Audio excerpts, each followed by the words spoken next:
الله أكبر. الرحمن علم القرآن خلق الإنسان علمه البيان الشمس والقمر بحسبان والنجم والشجر يسجدان والسماء رفعها ووضع الميزان ألا تطغوا في الميزان. الله أكبر. الحمد لله رب العالمين الرحمن الرحيم مالك يوم الدين إياك نعبد وإياك نستعين اهدنا الصراط المستقيم صراط الذين أنعمت عليهم غير المغضوب عليهم ولا الضالين. السلام علیکم ورحمۃ اللہ وبرکاتہ. رمضان المبارک میں ہم تراویح پڑھتے ہیں. اگر میں بذات خود اپنی بات کروں تو مجھے پاکستان میں نہ تراویح پڑھانا اچھا لگتا ہے اور نہ پڑھنا اچھا لگتا. اچھے لگنے سے مراد یہ ہے کہ اگر بندہ کوئی کام کرتا ہے تو اس کا دل مطمئن ہونا چاہیے. پاکستان میں حفاظ کرام جو ہیں وہ کچھ اس طریقے سے تلاوت کلام پاک کرتے ہیں کہ میں نے ایک ویڈیو بنائی تھی کہ اس میں ایسی غلطیاں ہوتی ہیں جس سے ان کی نماز بھی ٹوٹ جاتی ہے اور مقتدیوں کی تو ویسی بھی ٹوٹ جاتی ہے کیونکہ امام کی نماز ٹوٹ گئی. ٹرینڈ بنا ہوا ہے کہ 10 پارے دن میں اور 15 پارے اور پتہ نہیں کیا کیا ہو رہا ہے. آپ سب کو بخوبی علم ہے. ذرا اگر ہم سوچیں، اگر ہم 6 پارے یا 10 پارے پڑھیں گے تو وہ کس رفتار سے پڑھیں گے، اور اگر ہم اس رفتار سے پڑھیں گے تو پھر اس میں یقیناً غلطی آئے گی. تجوید کا تو اس میں خیال یقیناً نہیں رکھا جا سکتا. تو یہ زیادتی ہے اپنے ساتھ بھی اور جو سننے والے ہیں ان کے ساتھ بھی، اور خصوصاً اللہ تعالیٰ کے ساتھ ہم دھوکہ کرنے کی کوشش کر رہے ہوتے ہیں. میرا ایک بہت قریبی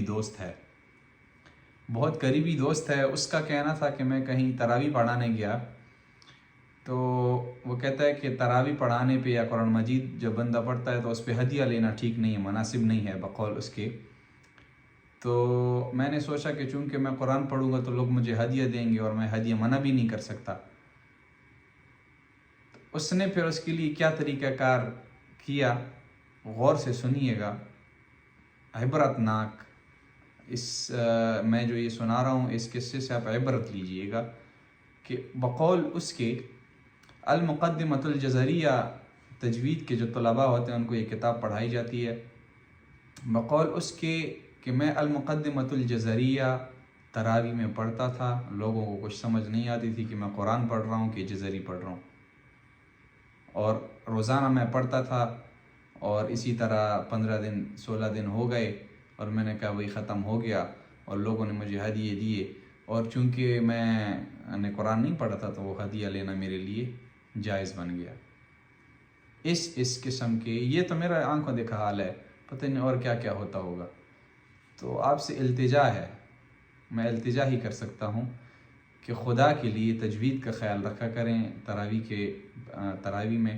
اگر آپ جس طرح سے پاکستان میں چل رہا ہے، اگر اس طرح سے آپ قرآن مجید کی تلاوت کرتے ہیں تراویح میں، نہ آپ کے مد کا پتہ چلتا ہے، نہ غنہ کا پتہ چلتا ہے، نہ اخفاء کا پتہ چلتا ہے، نہ ادغام کا پتہ چلتا ہے، تو معذرت کے ساتھ پھر میں کچھ نہیں کہوں گا کیونکہ پھر کچھ لوگ ناراض ہو جائیں گے. تو تجوید کا خیال رکھیں. 1 پارہ پڑھیں، آدھا پارہ پڑھیں، لیکن اس طرح پڑھیں کہ آپ کو بھی مزہ آئے، سننے والوں کو بھی مزہ آئے، اور اللہ تعالیٰ آپ پہ رشک کرے، کہے کہ دیکھو، فرشتوں کو کہے کہ میرا بندہ کیسی تلاوت کر رہا ہے. تو تراویح کے لیے میں آپ کو 2 انداز بتاتا ہوں کہ اگر آپ اس انداز میں تراویح میں تلاوت کریں گے تو انشاءاللہ تعالیٰ اس رمضان میں آپ کو خود مزہ آئے گا اور آپ کو خود لگے گا کہ پچھلی میں نے اگر 10 بار تراویح پڑھائی ہے، ختم قرآن کیا ہے، 20 بار پڑھائی ہے، 1 بار پڑھائی ہے، اور آپ کو شرمندگی ہوگی کہ میں نے یہ کیا کیا. سب سے پہلے جو میں آپ کو ریکمینڈ کروں گا تراویح میں، آپ جس انداز سے آپ پڑھیں تو اس مقام کو مقام الکرد کہتے ہیں. بہت ہی بہترین، بہت ہی نرم مقام ہے سب سے پہلے باقی نارملی جو مقام لوگ سیکھتے ہیں یا سیکھنا چاہتے ہیں ان کے لیے میں ٹیون بتاتا ہوں، لیکن جو ایسے حضرات ہیں جو امامت کرواتے ہیں ان کے لیے پھر تکبیر اس مقام میں پڑھنا ضروری ہے۔ اگر آپ تکبیر کسی اور مقام میں پڑھیں گے اور آپ تلاوت کسی دوسرے مقام میں کرنا چاہتے ہیں تو انتہائی مشکل ہے، نہیں ہو سکتا۔ تو اس کے لیے ضروری یہ ہے کہ آپ تکبیر اس مقام میں پڑھیں جس مقام میں آپ تلاوت کرنا چاہتے ہیں۔ تو مقام الکرد، سب سے پہلے مقام الکرد کی جو تکبیر ہے اس تکبیر کو آپ سیکھیں، اس کے بعد انشاءاللہ آٹومیٹکلی آپ مقام الکرد میں تلاوت کرنا شروع ہو جائیں گے۔ اللہ اکبر، اللہ اکبر، یہ مقام الکرد کی تکبیر کا جو ہے انداز۔ اللہ اکبر، الحمد للہ رب العالمین، الرحمن الرحیم، مالک یوم الدین، ایاک نعبد و ایاک نستعین، اهدنا الصراط المستقیم، صراط الذین انعمت علیہم غیر المغضوب علیہم ولا الضالین۔ شروع میں آپ کو تھوڑا سا مسئلہ ہوگا، آپ رفتار نہیں پکڑ سکیں گے، لیکن انشاءاللہ ایک دو پارہ اس انداز میں پڑھنے کے بعد آپ کی رفتار بھی ٹھیک ہو جائے گی، مقام بھی ٹھیک ہو جائے گا، اور تجوید کی جو غلطیاں ہیں وہ بھی انشاءاللہ پھر نہیں ہوں گی۔ اللہ اکبر، عَمَّ يَتَسَاءَلُونَ عَنِ النَّبَإِ الْعَظِيمِ الَّذِي هُمْ فِيهِ مُخْتَلِفُونَ كَلَّا سَيَعْلَمُونَ ثُمَّ كَلَّا سَيَعْلَمُونَ أَلَمْ نَجْعَلِ الْأَرْضَ مِهَادًا وَالْجِبَالَ أَوْتَادًا وَخَلَقْنَاكُمْ أَزْوَاجًا وَجَعَلْنَا نَوْمَكُمْ سُبَاتًا وَجَعَلْنَا اللَّيْلَ لِبَاسًا وَجَعَلْنَا النَّهَارَ مَعَاشًا وَبَنَيْنَا فَوْقَكُمْ سَبْعًا شِدَادًا وَجَعَلْنَا سِرَاجًا وَهَّاجًا وَأَنزَلْنَا مِنَ الْمُعْصِرَاتِ مَاءً ثَجَّاجًا۔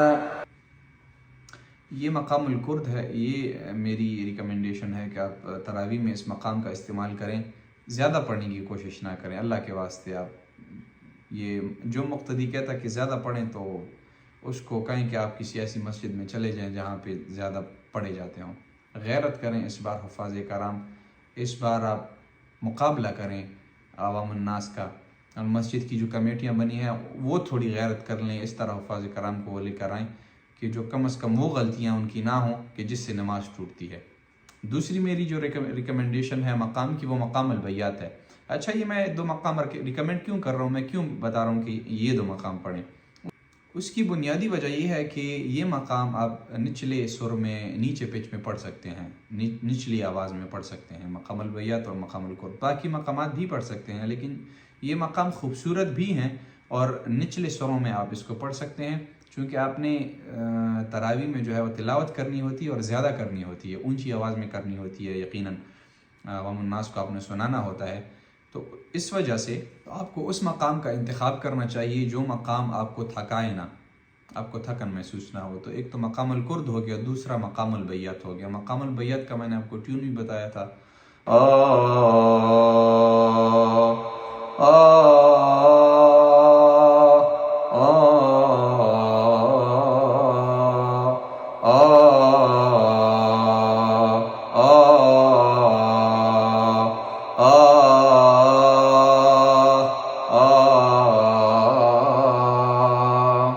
اللہ اکبر، اللہ اکبر۔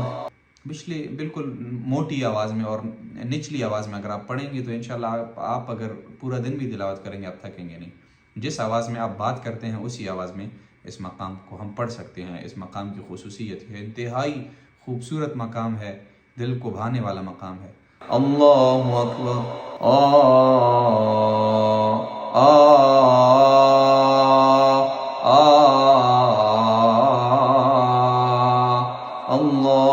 اکبر. الحمد للہ رب العالمین الرحمن الرحیم مالک یوم الدین ایاک نعبد وإیاک نستعین اهدنا الصراط المستقیم صراط الذین انعمت علیہم غیر المغضوب علیہم ولا الضالین. رفتار آپ کے ہاتھ میں ہے، آپ جس رفتار سے پڑھتے ہیں وہ آپ پڑھ سکتے ہیں، لیکن سب سے پہلے آپ کو مقام آنا چاہیے کہ میں یہ لہجہ پڑھ رہا ہوں.